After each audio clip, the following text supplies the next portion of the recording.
살아계신 주님께서 우리에게 은혜를 주시고 그 은혜로 살아가는 사람들이 바로 저와 여러분 성도가 될 줄 믿습니다.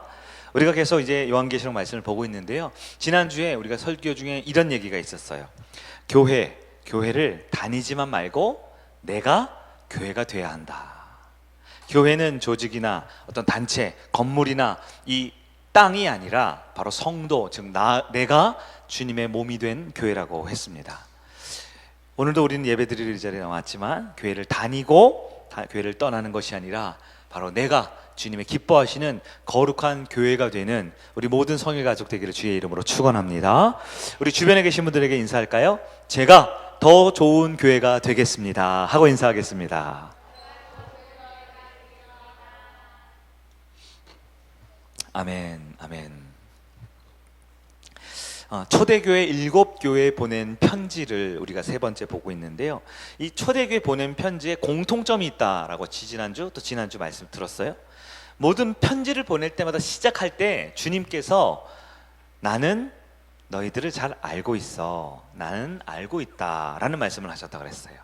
우리 주님께서 교회인 저와 여러분을 이미 잘 알고 계심을 기억하기를 바랍니다. 때로는 나도 나를 몰라요. 내 감정, 내 기분. 많은 우리 특히 2부에 오신 젊은 분들은 세상이 너무 바쁘고 분주하다 보니까요, 하나님 앞에 나왔지만 내 감정이, 내 기분이, 내 컨디션이 어떤지 잘 모를 수 있어요. 그러나 우리 주님은 나의 피곤함을, 나의 마음의 분주함을, 나의 마음에 집중하지 못함을 잘 알고 계셔요. 그러나 그 주님을 만나기를 원할 때 주님께서는 우리에게, 나를 잘 아시는 주님께서 가장 필요한 말씀과 은혜 주실 줄 믿습니다. 그런데요, 공통점이 한 가지만 있는 게 아니었어요. 네, 오늘 두 번째 공통점을 말씀드리려고 해요. 7교회 보내는 편지가 7번 나오는데요, 시작할 때마다 나는 너를 알고 있다, 알고 있다 하신 말씀을 하셨는데요, 공통적으로 편지가 끝날 때마다 하시는 말씀이 또 있어요. 그것도 마찬가지로 반복되는데 바로 귀 있는 자는 들을지어다 하셨다라는 거예요. 귀 있는 자는 들을지어다. 아니, 그럼 귀가 없는 사람도 있나요? 귀가 없는 사람이 있어서 귀 있는 자는 듣는다 그럴까요? 근데 여기서 귀를 말할 때 이 귀는 이 청각기관을 말하는 게 아니고요, 인간의 마음의 중심에 있는 영혼, 즉 우리의 마음을 말하고 있죠. 하나님의 음성은, 하나님의 말씀은 청각기관으로 듣는 게 아니라 우리의 영혼으로 듣는 겁니다. 우리의 마음으로 듣는 거예요. 그래서 우리 마음이 주님의 음성을 듣고자 하면, 우리의 영혼이 주님의 음성을 사모하면 그것이 바로 귀 있는 자가 된다라는 거예요. 여러분, 우리가 은혜가 없는 삶을 살아가는 이유, 기도 응답이 잘 안 되는 이유 무엇일까요? 네, 하나님이 살아있지 않아서요? 아니죠. 하나님 말씀을 안 하셔서요? 아니죠. 하나님이 나 같은 거에 관심이 없어서요? 아니죠. 하나님은 모든 성도를 사랑하십니다. 그러나 모든 성도가 다 하나님의 음성을 듣는 것은 아니에요. 누가 주님의 음성을 듣습니까? 설교를 잘 듣는 것, 더 중요한 것이 있어요. 바로 내 영혼의 마음을 열고 주님께 귀를 열어드릴 때 주님께서 나에게 말씀을 하실 줄 믿기를 바랍니다. 하나님의 음성을 듣고자 하면, 우리 아까 찬양도 고백했죠, 듣고자 하면 우린 들을 수 있습니다. 에베소 교회가 첫 번째였죠. 첫 번째 에베소 교회 성도들한테 주님 뭐라 그러셨어요? 마지막에 처음 사랑을 회복하라. 왜 그렇게 말씀하셨을까요? 들을 게 있는 사람이 있었기 때문에 그래요. 그 말씀을, 에베소 교회에 하신 주님의 음성을 성경에 어떻게 기록되어 있습니까? 들었던 사람이 있었던 것이지요. 서머나 교회는요, 내가 죽도록 충성하라. 들을 게 있는 사람이 있었기에 그 말씀을 하셨고 그 말씀을 들었던 것입니다. 오늘은 세 번째 버가모 교회인데요, 마찬가지로 버가모 교회뿐만 아니라 저와 여러분도 주님을 향해 마음을 열고 내 믿음의 귀를 열 때 주님은 저와 여러분의 꼭 필요한 진리의 말씀을 주시는 주님인 줄 믿습니다. 오늘은 은혜의 공동체 세 번째로 진리를 타협하지 않는 교회, 진리를 타협하지 않는 교회라는 제목의 말씀으로 우리가 함께 은혜를 나누고자 합니다. 오늘 본문 12절 말씀을 보면요, 12절 말씀을 보면 예수님이 자기 자신을 이렇게 소개하는 말씀이 뭐라고 되어 있냐? 버가모 교회 사자에게 편지하라. 좌우에 날선검을 가지신 이가 이르시되. 예수님께서 자기 자신을 뭐라고 소개한다고요? 그냥 칼이 아니고요. 어떤 칼? 여러분 칼 보면 이렇게 부엌칼뿐만 아니라 영화 같은 데 보면 이렇게 무섭 칙칙칙 칼 이렇게 하잖아요. 근데 보통 칼이 한쪽 멀만 이렇게 날카롭게 돼 있어서 상대방을 이렇게 베거나 찌르거나 이렇게 하는데요. 양쪽 면이 다 날카로운 검이래요. 아주 예리하고 아주 좋은 칼이죠. 예? 이렇게 생각하면 돼요. 우리 탁구도 보면 옛날에 이렇게 한 손으로 뭐 쉐이크 핸드인가요? 임집사님? 한 손 치는 거 있죠, 이렇게? 그게 이건가요? 아, 패널더 맞아. 패널더는 이렇게 한 손만 치죠. 근데 어느 순간 이렇게 치고 양손으로 치잖아요. 그 사람이 이제 대중화됐지만, 우리 임 집사님은 패널더를 친대요. 한쪽만만 칠 수 있지만 양손으로 치잖아요. 그것처럼 칼 잘 쓰는 사람도요, 한쪽만 쓰는 게 아니라 양쪽 칼을 쓰면 얼마나 더 그 기술도 화려하고 적을 더 잘 이길 수 있을까요? 근데 우리 주님이 자기 자신을 소개하는데요, 좌우가 아주 날이 서서 아주 날카로운 검이라고 자신을 소개합니다. 근데 성경에 보면요, 좌우가 날선 검, 이것이 무엇을 말할까요? 바로 좌우의 날선 검은 하나님의 말씀을 뜻하고 있어요. 말씀. 자, 버가모 교회의 첫 번째 특징은요, 말씀을 붙드는 공동체였습니다. 말씀을 잘 붙드는 공동체였어요. 우리 히브리서 4장 12절 말씀을 한번 볼까요? 우리 화면을 보면서 보겠습니다. 시작.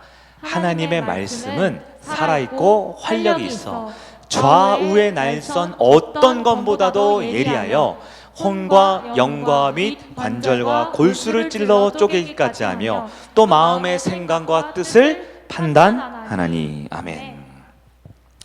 하나님의 말씀은 그 말씀 앞에는 그 무엇도 숨길 수가 없어요. 하나님의 말씀 앞에는 그 어떤 것도 속일 수가 없습니다. 우리의 인생도 마찬가지입니다. 우리의 인생이 옆에 있는 사람은 대충 속일 수 있어요. 그리고 주변에 있는 성도들, 목장 식구들한테는 아닌 척 할 수 있어요. 괜찮은 척. 심지어 우리 금요일날 말씀 들었죠. 자기 자신의 영혼과 삶도 속일 수 있어요. 그러나 속일 수 없는 분이 있어요. 누굽니까? 좌우의 날섬 검과 같은 진리의 말씀이신 하나님, 그분은 속일 수 없습니다. 하나님의 말씀이 얼마나 예리합니까? 우리의 혼과 영까지도, 우리의 마음의 관절과 골수까지도요, 우리의 육신의 생각과 뜻까지도요, 말씀은 다 찔러 쪼갠다라고 하고 있어요. 여러분, 주님은 버가모 교회를 향해서 말씀하실 때 자기 자신을 먼저 나는 살아있는 말씀, 그 어떤 것도 예리하게 판단하고 통찰할 수 있는 말씀이다라고 하면서 첫 번째 하시는 말씀이 13절에 버가모 교회 뭐라 하시냐? 내가 어디에 사는지 내가 알고 있다라고 말해요. 버가모 교회가 어떤 곳인지, 그 지역이 어떤 특징을 가지고 있는지 잘 아신대요. 여러분은 여러분이 사는 동네를 잘 알고 계신가요? 여러분이 사는 동네 뭐 사기막골이든 여기 뭐 상대원동이든 저쪽 서창이든 서울 어디든 여러분이 사는 지역과 여러분이 사는 동네 잘 알고 계세요? 근데 사람들이요, 내가 우리 동네 한 1년, 2년, 한 10년 살면 우리 동네 잘 안다고 생각하는데요, 그 잘 아는 것은 인간의 눈으로 볼 수 있는 육신적인 영역을 말하지요. 그러나 성경은 우리가 어떤 곳에 살고 어디에 거하는지 하나님이 가장 잘 알고 계시대요. 사람들은 사실 자기가 사는 곳을 안다고 생각하지만 잘 모릅니다. 우리가 사는 곳 괜찮은 동네 같아요. 우리가 사는 곳 깨끗하고 쾌적하고 범죄도 없고 좋은 곳 같아요. 무엇보다 내가 사니까 우리 동네는 좋은 동네야 라고 생각하지만, 여러분, 우리가 사는 곳은 사실 그렇게 깨끗하고 안전한 곳이 아닙니다. 성경은 뭐라고 할까요? 주님께서 버가모 지역을 잘 안다고 하면서 그 버가모 지역이 어디냐? 그것은 바로 사탄의 권좌가 있는 곳이다 라고 말해요. 그 어디도, 이 세상 그 어디도요, 표지판에 여기는 사탄이 본 거지다 라고 표시해 놓은 데는 없어요. 여기는 죄악의 소굴이다 라고 이정표 내비게이션에 나오는 곳은 없어요. 이것은 인간의 눈으로 볼 수 없는 거예요. 어떻게 할 수 있어요? 좌우의 날선 검이신 말씀의 진리 되신 하나님이 보시기에 사탄의 소굴이요, 죄와 허물과 우상 숭배가 가득한 곳이다 라고 버가모 지역을 말하는 거예요. 실제로 버가모 지역은요, 꽤 큰 대형 도시였는데요, 거기는 황제를 숭배하는 도시였습니다. 황제를 숭배하는 도시는 어때요? 돈이 최고라고 하는 거예요. 권력이 최고라고 하는 거예요. 성공이 최고라는 거예요. 남녀노소 가릴 것 없이 다 쾌락과 즐거움을 위해서 삽니다. 겉으로 보기에는 괜찮아 보이지만 그 속에는 그 내가 더 넉넉하고 더 여유롭고 더 떵떵거리면서 잘 살기 위한 온갖 권모술수와 세속적인 가치관으로 가득 차 있는 즉 우상 숭배와 죄악의 소굴이 있는 곳이 바로 버가모 지역이었다라는 거예요. 그러면 오늘 우리가 사는 우리 동네는 어떨까요? 우리 가정, 우리의 직장, 우리 삶의 현장은 어떨까요? 목사님 걱정 마세요. 우리 동네는 깨끗하고 안전해요. 물론 사람의 눈으로 보기에는 범죄가 없을지 모릅니다. 사건 사고가 없을지 모릅니다. 그러나 주님이 보시기에 바로 우리가 살고 있는 것 또한 사탄의 권좌가 자리 잡고 있는 우상 숭배 지역입니다. 내가 있는 것 또한 죄와 허물과 온갖 세속적인 가치관으로 판을 치고 있는 것이 바로 내가 살고 있는 삶의 현장이 된다라는 거예요. 그곳에서 성도가 붙들어야 할 것이 무엇입니까? 교회를 바라보면 넘어져요. 목회자나 우리 목자님을 바라보면 우리는 시험 들어요. 그러나 성경 분명히 말합니다. 좌우에 날선 어떤 검보다도 예리한 하나님의 말씀을 붙들 때 어떤 사탄의 권자도, 어떤 우상 숭배 지역도, 어떤 사탄의 소굴에서도 우리를 안전하게 지키고 보호하는 것, 그것 생명의 말씀임을 믿기를 바랍니다. 13절 말씀 보니까요, 안디바라는 사람이 바로 그러했어요. 안디바. 요한계시록에 보면 유일하게 개인의 이름을 칭찬하는 사람이 나오는데요, 그게 바로 안디바라는 사람이었습니다. 안디바가 무슨 일을 했느냐 보니까요, 내 이름을 굳게 잡고 충성했다, 이렇게 말을 합니다. 내 이름, 여기서 예수님 말씀에 내 이름이 뭐예요?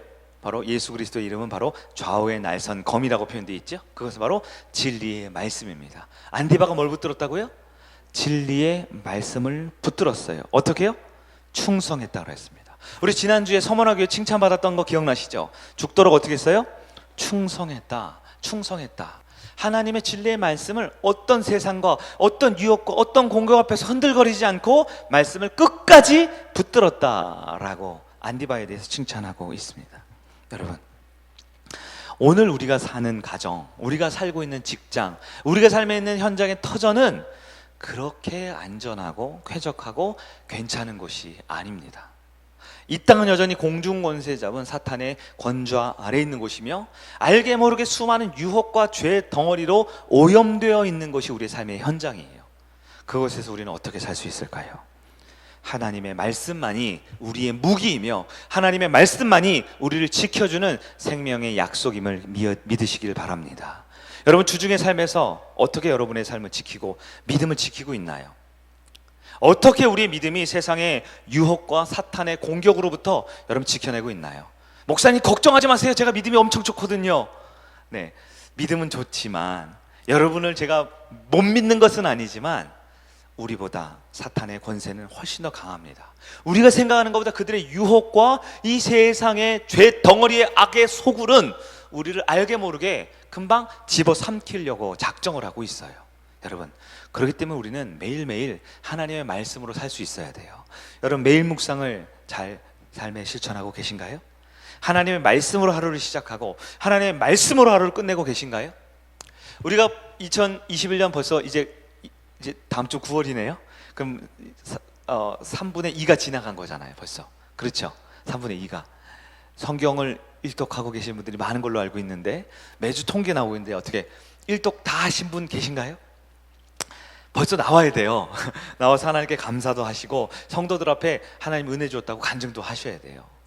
말씀으로 내 삶을 채우지 않으면 우리는 이 세속의 유혹과 세상의 공격으로부터 맞서 싸울 무기가 없다라는 거예요. 하나님의 말씀으로 우리의 삶을, 이 죄악과 이 사탄의 권좌가 있는 이 세상 가운데 주님의 말씀으로 승리하는 여러분 되길 간절히 바랍니다. 이 버가모 교회는요, 말씀을 붙드는 공동체였어요. 그런데 우상 숭배의 본거지였고 말씀을 충성되게 지키는 곳이었지만 그들의 믿음, 주님께 칭찬받은 믿음의 본질은 바로 타협하지 않는 믿음이었다라고 할 수 있습니다. 타협하지 않는 믿음이었어요. 버가모 지역의 성도들은 비록 우상 숭배와 세속적인 가치관으로 가득했지만 우리 성일교회 성도들이 매일 묵상하고 성경을 일독하고 금요일 날 와서 기도하고 주일 예배를 지키는 것처럼 하나님의 말씀을 지속적으로 공급받고 있었어요. 그런데 그렇게 말씀으로 살았던 공동체였지만 때로는 영적으로 흔들릴 때가 있었다라고 성경 말합니다. 우리도 그렇죠. 우리도 매일 묵상도 하고 금요기도에도 나오고 목장 모임도 하고 주일 예배 때 아멘 하고 기도도 하는데, 그렇지만 삶의 순간순간마다 흔들릴 때가 있죠. 개인이 흔들릴 때도 있지만 어쩌면 우리 가정 전체가 이렇게 뿌리째 흔들릴 때도 있을 것 같고요, 때로는 교회가 흔들거릴 때도 있습니다. 주님께서 이 버가모 교회를 향해서 말씀하실 때 14절 보니까요, 내가 두어 가지 책망할 것이 있다, 이렇게 말씀하셨어요. 두어 가지 책망할 것이 있다. 여러분, 주님의 책망은 뭡니까? 주님의 책망은 죽으라고 하는 게 아니에요. 너희들 망하라고 하는 게 아니에요. 너네 끝났다고 하는 게 아니에요. 주님의 책망은 뭡니까? 주님의 책망은 다시 살리시려고 하는 거예요. 주님의 책망은 다시 회복시키시려고 하는 거예요. 그냥 폭력이 아니라 사랑의 매를 통해 내 아들 내 딸이 주님 앞에 돌아오게 하기 위한 게 주님의 책망이에요. 그 책망의 내용이 뭡니까? 두 가지가 있는데, 첫 번째는 14절에 따르면 발람의 교훈이다라고 말합니다. 발람의 교훈. 그러나 내가 내게 두어 가지 책망할 것이 있나니 거기 내게 발람의 교훈을 지키는 자들이 있도다. 발람의 교훈을. 근데 여러분, 발람의 교훈이라는 것이 우리가 이해할 필요가 있겠죠? 사실은 구약의 민수기에 나오는 성경의 이야기인데요, 여러분, 발람 혹은 발락 들어는 보셨죠? 근데 참 헷갈려요. 이름도 헷갈린다. 뭐 하는 사람인지. 쉽게 생각하면 이분들은 거짓 선지자의 조상입니다. 거짓 선지자 1호예요. 선지자였어요. 하나님의 제사장이었고 선지자였고 교회 리더였는데, 무슨 선지자? 거짓 선지자. 타락했다라는 거예요. 배경을 잠깐 설명드리면 민수기 22장부터 25장 무려 4장에 걸쳐서 발람과 발락의 이야기가 나오는데요. 자, 배경은 출애굽한 이스라엘 백성들이 광야에서 40년 동안 보내다가 약속의 땅 가나안에 들어가기 직전 상황이에요. 그러니까 이스라엘 백성들이 수백만 명이 이렇게 광야에 떠돌다가 이제 약속의 땅 들어가기 전에 마지막 종착역이 어디냐면 모압이라는 땅이었습니다. 모압. 근데 그 모압 땅의 왕의 이름이 발락이었어요. 발락. 모압 왕. 이 모압 왕이 딱 보니까요, 저 이스라엘 백성들이 좀 위협적으로 다가와요. 인구도 많고 가는 데마다 다 이겼대요. 그래서 혹시 우리 땅도 위험한 거 아니야? 그래서 어떤 계략을 세우냐면, 그 당시 가장 인기 있고 가장 유명한 선지자였던 발람 선지자를 초청해요. 그리고 돈을 많이 주면서 유혹합니다. 어떻게 하냐면, 저 이스라엘 백성들을 좀 저주해 주시오라고 저주의 기도를 해달라고 돈을 엄청 뇌물을 많이 갖다 줘요. 자, 발람이 하는 직업이 뭐였다고요? 선지자였죠. 직업이 거짓 선지자는 아니고 직업이 선지자인데 잘못한 거예요. 선지자니까 하나님 믿는 사람이고 하나님 말씀 선포하는 사람이잖아요. 처음에 거부해요. 아우, 난 돈 싫어요. 근데 이게 한 번이, 두 번이, 세 번이 되다 결국은 재물에 넘어져 버렸죠. 그래서 발람이 어떻게 해요? 거짓 저주도 하려고 그러다가 막 안 되고 막 그러니까 마지막 수단 어떻게 하냐면, 모압에 예쁜 여인들을 데려다가 소위 말해서 미인계라는 거 아시죠? 미인계로 이스라엘 백성을 타락시켜 버리는 일을 하게 만들어요. 진노한 하나님이 이스라엘 백성을 어떻게 하셨을까요? 민수기 25장 8절, 9절, 10절 보면요, 무려 하루에 24,000명을 전염병으로 그 자리에서 죽여버리셨다라고 되어 있어요. 전염병으로 24,000명. 그렇게 죽고 타락하게 발람이라는 거짓 선지자가 하나님을 잘 믿는 척하면서 세상의 유혹과 죄에 빠져서 백성들을 타락시켜버린 거예요. 자, 다시 본문으로 와서요, 지금 이거는 민수기 구약 얘기인데요, 초대교회 버가모 교회에도 발람의 교훈을 따르는 사람들이 있었대요. 여기서 발람의 교훈의 핵심이 뭐예요? 우상 제물과 행음을 했다라는 거예요. 발람이 뭘 가지고 이스라엘 백성들을 넘어지게 만들었냐?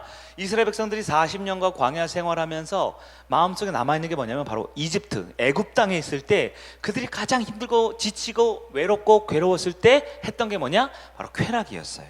먹을 것이었고 행음하는 것을 마음의 약점으로 가지고 있었단 말이에요. 광야에서는 먹을 것이 어차피 별로 없잖아요. 그러니까 먹을 건 탐낼 리도 없고 행음할 리도 별로 없죠, 광야에서.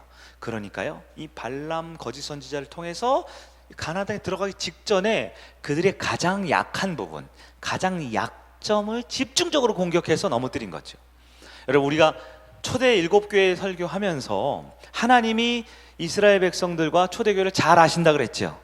근데요, 사탄 마귀도 우리를 잘 알고 있습니다. 특히 우리가 무엇을 하냐? 약점을 잘 알고 있어요. 약점을 잘하고 있어요. 그래서 믿음이 있을 때, 기도할 때, 그럴 때는 괜찮지만 평안해 보이고 괜찮아 보이고 별일 없어 보일 때, 이럴 때 우리 약점을 물고 늘어지는 것이지요. 교회 안에서도 발람의 교훈이 있습니다. 무엇일까요? 교회 안에서도 갑자기 뭐 천주교를 믿어라, 불교를 믿어라, 우상숭배해라 그렇게 접근하지 않아요. 발람의 교훈이 뭡니까? 성도들의 삶 가운데 하나님의 말씀 진리 외에, 하나님의 말씀 외에 다른 것으로 성도들에게 접근하기 시작하는 거예요. 교회를 찾아옵니다. 왜 옵니까?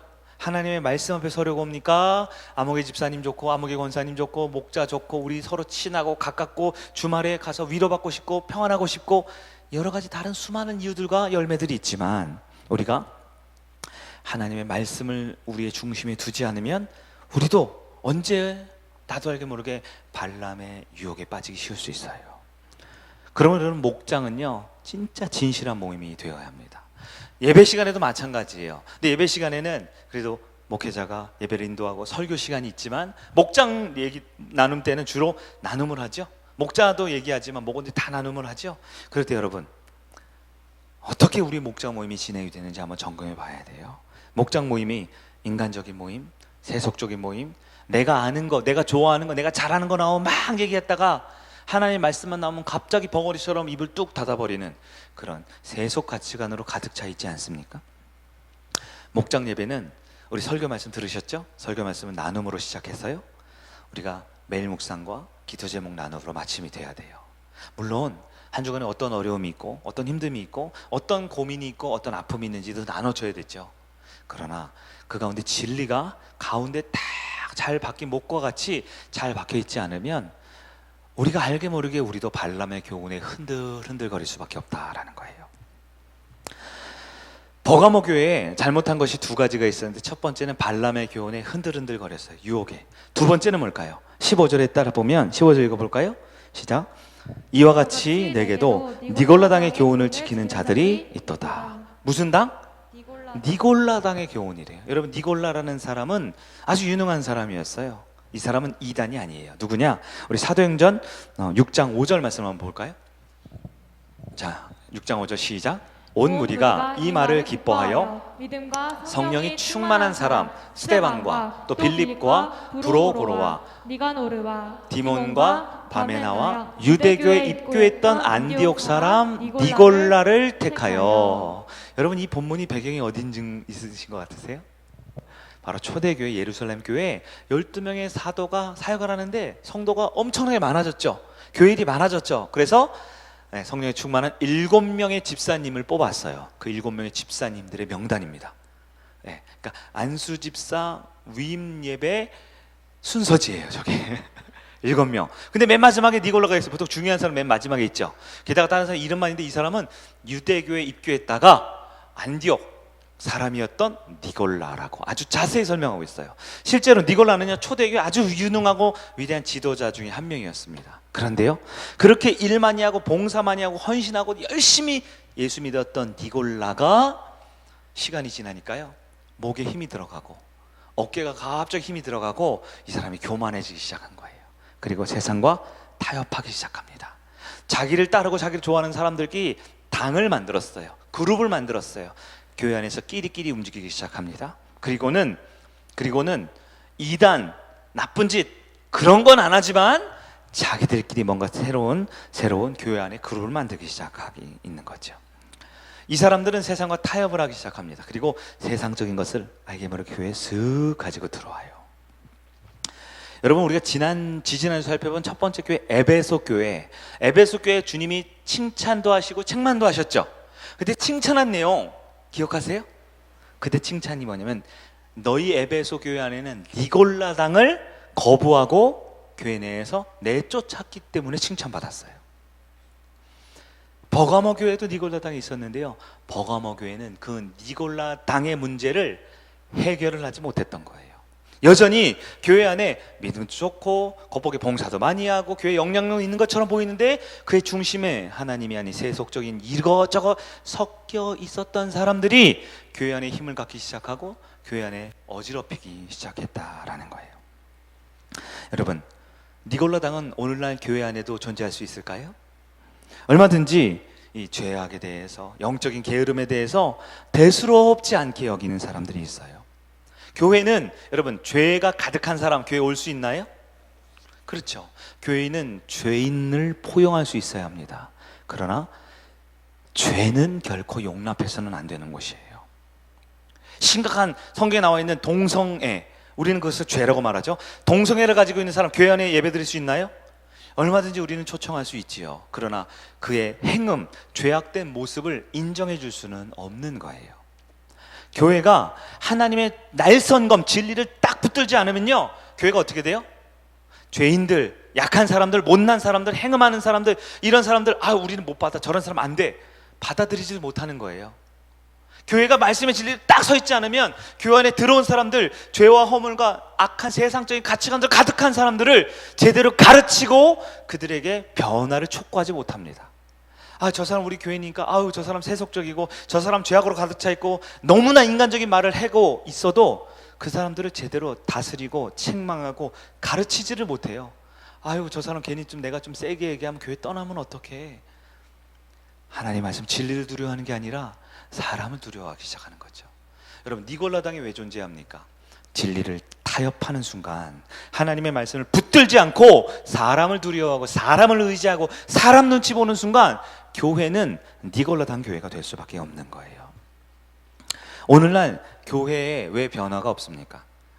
교회가 뭐예요? 건물이 아니죠. 나예요, 나. 왜 내 인생이, 왜 내 믿음이 작년, 재작년에 비해 오늘 그대로인 것 같아요? 지난주에도 주님이 초대교회를 향해 책망하고 격려하는 말씀을 들었잖아요. 지지난주에도 들었잖아요. 그런데 왜 우리의 믿음은 변화가 없고 그대로 있습니까? 그대로 있습니까? 하나님의 책망의 말씀을 우리는 뼈아프게 받아들여야 돼요. 주님의 칭찬과 권면의 말씀 앞에 아멘 하며 용기를 내야 합니다. 지난주와 다른 오늘, 이번 주와 다른 이번 한 주가 될 수 있는 변화의 시작하는 여러분 되길 바랍니다. 여러분, 세상이 아무리 타락해도 성도는 세상과 달라야지요. 달라야지요. 똑같이 살면 안 되잖아요. 우리가 아무리 부족하고 아무리 못나고 아무리 약점 있는 사람들이지만 달라야지요. 언제 예수님이 우리 보고 완벽하라 그랬습니까? 언제 주님이 우리 보고 완전하라 그랬어요? 완벽하라고 완전하라고 하지 않았어요. 그러나 아버지의 집에 왔으면 니골라당의 모습을 내려놓고 발람의 교훈을 따르지 않고 진리 앞에 서라고 주님 말씀하고 있지 않습니까? 그렇게 발람의 교훈과 니골라당의 교훈을 멀리하는 성도들을 향해 주님이 이제 권면의 말씀을 주세요. 뭐라고 하셨을까요? 주님의 명령은 회개하고 돌이켜라 라고 말씀하셨습니다. 회개하고 돌이켜라. 우리 16절 말씀을 한번 읽어볼까요? 시작. 그러므로 회개하라. 그리하지 아니하면 내가 내 속에 속히 가서 내 입에 검으로 그들과 싸우리라. 주님의 명령은 헷갈리지 않습니다. 주님의 명령은 복잡하지 않습니다. 하면 하는 거고 안 하면 안 하는 거예요. 뭐라고요? 회개하라라고 했습니다. 봉사를 많이 하라, 예배를 한 번 더 드려라, 설교를 2번, 3번 듣고 설교 노트를 열심히 하라라고 안 했어요. 주님 뭐라 하라고요? 회개하라라고 말씀을 하셨어요. 여러분, 지금도 세상 가운데 흔들리고 있는 저와 여러분에게도 동일하게 말씀합니다. 회개하라. 우리 주님의 말씀 앞에 반응할 수 있는 여러분 되길 바라요. 회개해야 합니다. 회개해야 살 수 있어요. 발람의 교훈이 여전히 우리 곁에 있지요. 늘 우리를 유혹합니다. 우리를 미혹합니다.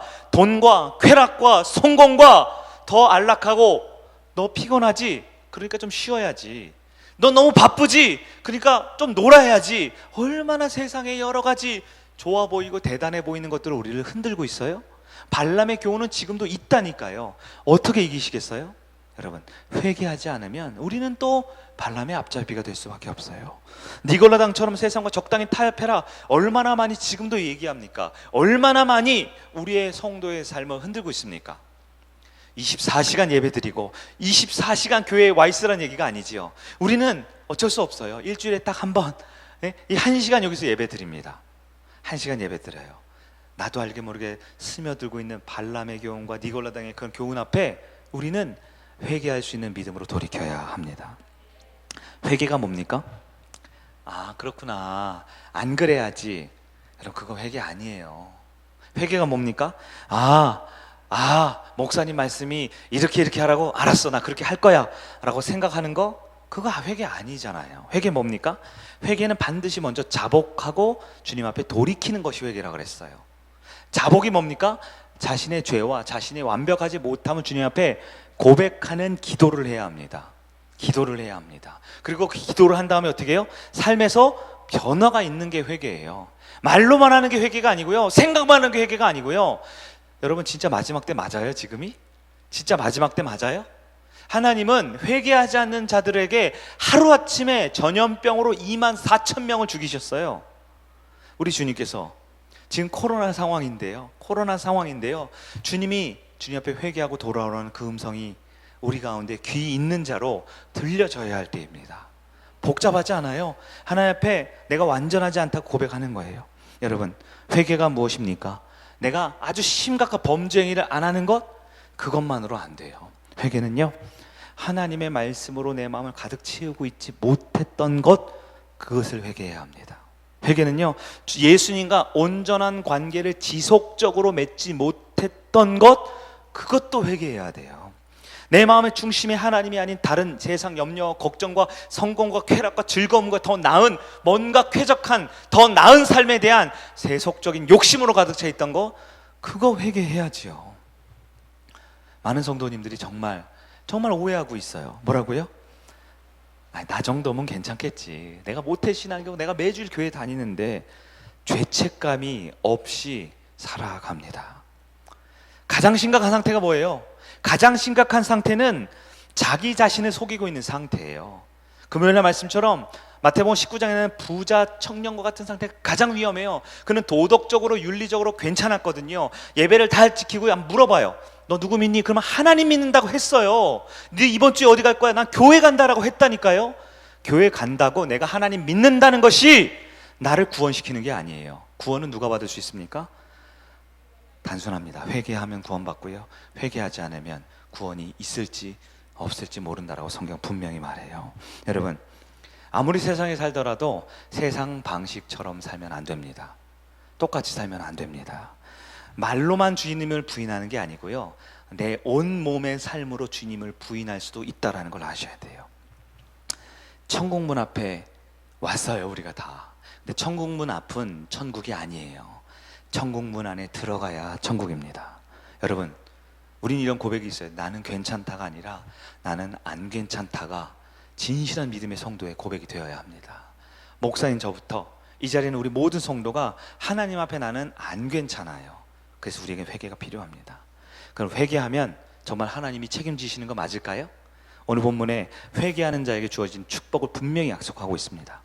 코로나 시대 때 파생된 수많은 박해와 이 코로나 시대 때 수많은 유혹들이 우리를 집요 공격하는데요, 이럴 때 우리가 이길 수 있는, 이럴 때 우리가 말씀으로 승리할 수 있는 유일한 방법은 말씀 앞에 회개하는 것인데요, 회개하면 주님이 책임지신다 그랬어요.